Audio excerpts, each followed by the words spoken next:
record. So of all the stories that happen to me on public transit, of all the conversations that I have, the most interesting ones happen with kids.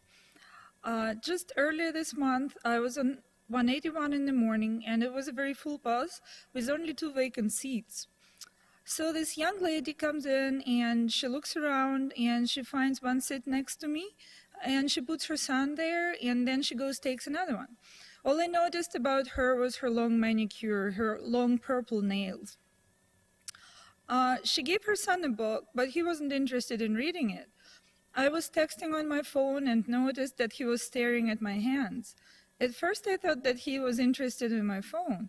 So I turned to him and said, "Do you want to look at my phone? What are you interested in?" He said, "No, I actually have a question. Why are your nails so short? Do you play guitar?" I was surprised to hear that. I said, no, I don't play guitar, but my nails are very soft and they break all the time, and I would hate riding a bus with chipped manicure. Why are you even asking me that? He's like, I think I like your nails much better than my mom's. Why? Oh, every time my mom fixes my hair or fixes my clothes, she always scratches me up, but I'm too afraid to tell her because she takes very good care of her nails and she would be really offended. How sweet. All I could say was, "Oh, what a nice little child." So talking with children is always fun, but not so much with teenagers. So often on trains you can see teenagers talk back at you, and you pretty much don't expect them to say anything good to you. But what happened to me last week was that I was taking Red Line back home from downtown when this older guy came in with his son who was middle-aged, and you can tell that his son was mentally unwell. I mean, he was shaking a little bit, and also he was grinding his teeth. So I realized that maybe he wasn't in his best health. Anyways, the train was very full, the car was very full, and his dad looked around trying to find a seat, and there were none available. So he walked straight up to me and he said, "I'm so sorry." He didn't even look at me. He felt embarrassed. He said, "I'm so sorry, but I will have to ask you to let my son sit down." And of course I did that, but I was curious why he came up straight to me. He said, "You look like someone who won't ask me to go to hell. Look at this train, it's full of teenagers. None of them will let my son sit down, or me, for example. I ask people, they always look away."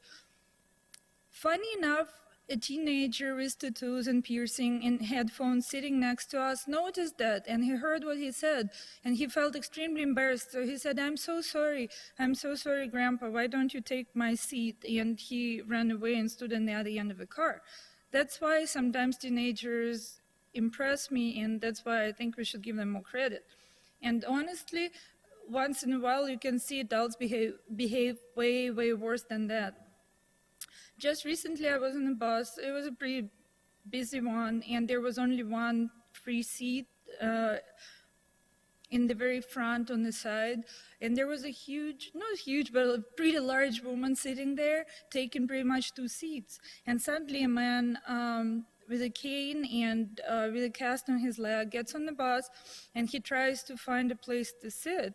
And the only available one is next to her, so there is no other way for him. So he tries to squeeze in, but there is not enough space. So he turns to her and politely says, "Excuse me, could you please move a little bit? Because I really need to sit comfortably with my leg."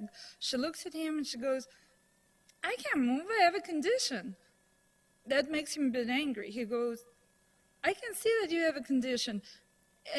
Actually, in fact, the lady was sucking on a popsicle or on a candy or something like that. And of course he paid attention to that, and he said, "Maybe if you were not eating all these popsicles and all this candy, maybe you would be able to be of normal size, and then you wouldn't be inconveniencing anyone."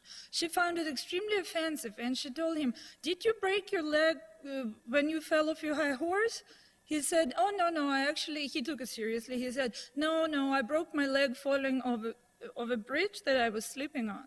And she said, "Oh, so you're a bum then, you're homeless. Why should I take any advice from a guy like you?" He said, "I'm sorry, I'm not homeless. I live with my mom most of the time."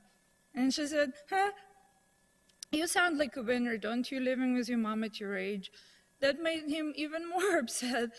So he said, look at you, you're probably not making any money being like that. How are you making money? At least I work as a movie extra, and at least I have something to live on. How do you make your living? And she said, I'm on disability, I'm fine, don't worry about that. And he said, see, who is the loser here? You're a loser. And so he moved to the exit, and while he was leaving the bus, she yelled at him, break a leg, break a leg, break your other leg. So that was quite a scene, which, I mean, I'd rather talk to a little boy on the bus than seeing such a scene between two mature adults. So all I'm trying to say here, sometimes we really should learn from kids, being sweet and nice and not making a scene on public transit. Thank you. Okay. On Saturday, February 27th at 3 p.m., Busted! True Stories about